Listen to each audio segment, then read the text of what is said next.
thể quý vị chú bác cùng toàn thể các bạn trẻ nam nữ thanh niên, chúng ta vẫn đang hiện diện ở bàn trà và chúng ta trở lại sân khấu tình yêu để chúng ta cùng vui điệu múa, vui điệu nhảy trong buổi chiều ngày hôm nay.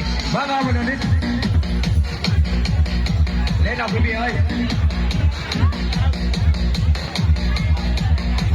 Vâng, xin trân trọng kính mời.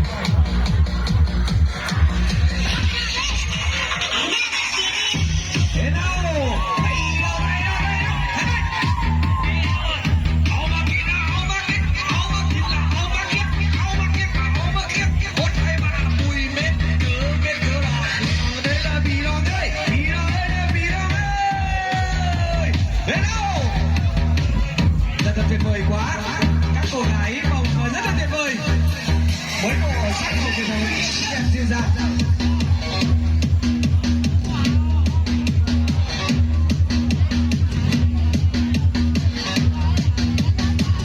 Vâng, một lần nữa xin trân trọng kính mời quý vị khách quý, chúng ta vẫn đang hiện diện ở tại sân hội trường của nhà gái chúng tôi. Vâng, cô dâu Sùng Sinh và chú rể to, xin trân trọng kính mời toàn thể quý vị khách quý, chúng ta tạo mọi điều kiện cho ban tổ chức chúng tôi nào trở lại sân khấu tình yêu.